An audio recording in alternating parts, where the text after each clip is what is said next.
Thanks for joining me on episode 893 of the Inspired Stewardship Podcast. I'm Scott Brookins from scottbrookins.com. I encourage you to find the way to be inspired to start your dream business and find freedom. And one way to do that is to be inspired by this, the Inspired Stewardship Podcast with my friend, Scott Mader. Being mindful of actually taking some time away from all of the noise and the input. Turn off the TV, don't binge Netflix, don't watch the news, but actually take some time away. Maybe if you've had a hobby or an interest that you've been putting off and not spending time with, take some time to do that. Welcome and thank you for joining us on the Inspired Stewardship Podcast. If you truly desire to become the person who God wants you to be, then you must learn to use your time, your talent, and your treasures for your true calling. In the Inspired Stewardship Podcast, you will learn to invest in yourself, invest in others, and develop your influence so that you can impact the world. In today's episode about impacting the world by stewarding your time, I talk with you about taking a mental health day. I also share some ways you can recognize that you might just need one. And I also talk about some ways you can actually spend your mental health day to recover. As we talk about stewarding your time, wouldn't it be great if you could support this podcast and do it without just taking too long? Turns out you can't. All you have to do is use inspiredstewardship.com/Amazon when you're ready to make a purchase via Amazon, and a small commission will come back to support the show just that quick. If you enjoy the show when you are ready to buy from Amazon, just use inspiredstewardship.com/Amazon. A mental health day. I've used that expression over the years, and I've heard people talk about taking a mental health day.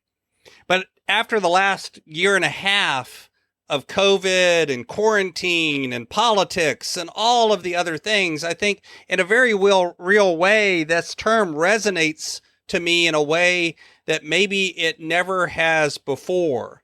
That the truth is that I think one thing that may come out of all of this, when everyone talks about returning to normal, I don't know that I want to return to what it used to be and call that normal. Instead, I hope that out of this, we will recognize the need to prioritize mental health, to prioritize self-care, to begin to move mental health out of a state of stigma and into a state of normality. And recognize that people do need to take a pause from time to time, to take some time out, to spend some effective time away so that they can recharge their batteries.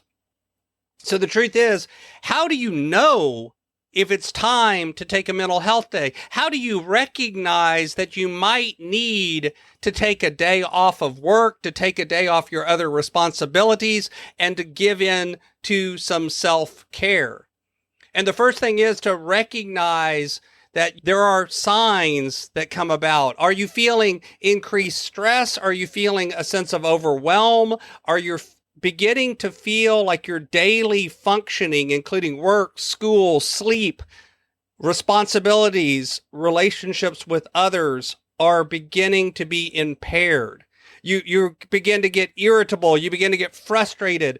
You begin to get other activities that make you feel depression, fatigue, and just a disruption of your ability to live your daily life. Do you begin to feel disconnected from others, disconnected from your work, or a lack of passion and energy about those things, including even interest in hobbies and things that previously brought you joy?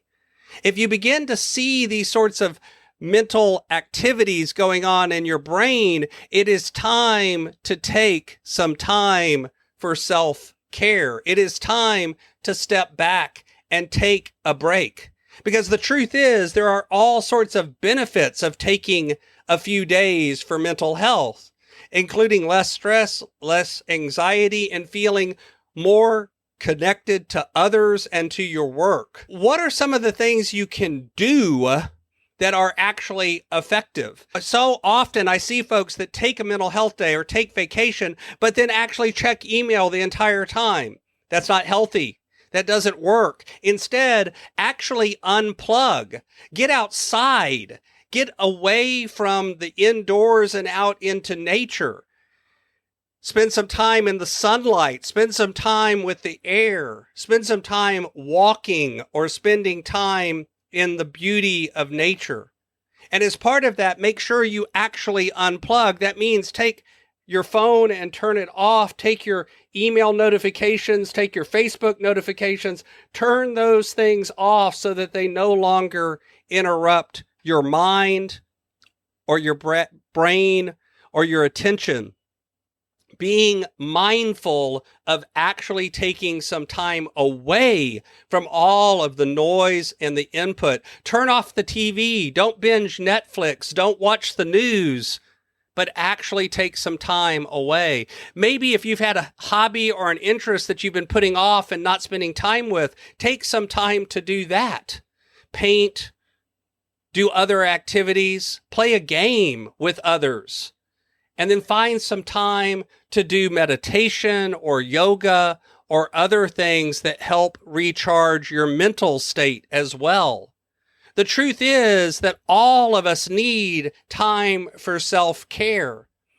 But instead of taking it, we often feel like we cannot, because if we take that time, then we'll come back more stressed than we were before, because now all of a sudden we have to catch up on that work. We have to get more done than we would have before because now we're behind.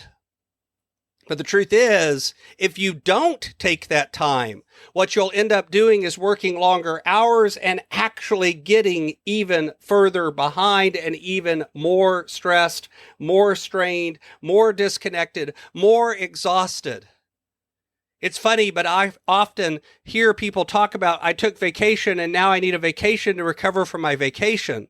The funny thing is, often that means that you really haven't set yourself up for success in the first place. Because you were burned out before you left. You didn't take that mental time early enough. You managed to get behind on things that now you have to catch up on. And this is something that happens all the time. And so if you're feeling those feelings, if you're feeling that stress, if you're feeling that disconnection, if you're feeling burned out, give yourself a break. Take some time before it gets so bad that it gets even worse, so that you can recharge your batteries, relax your soul, and re-engage your passion. Thanks for listening. Thanks so much for listening to the Inspired Stewardship podcast. As a subscriber and listener, we challenge you to not just sit back and passively listen, but act on what you've heard and find a way to live your calling. If you like this episode on the stewardship of time, be sure to sign up for our Stewardship of Time Tips series by going to inspiredstewardship.com/time or texting 44222 Time Tips, and that'll get you our best tips on stewarding your time. Until next time, invest your time, your talent, and your treasures. Develop your influence and impact the world.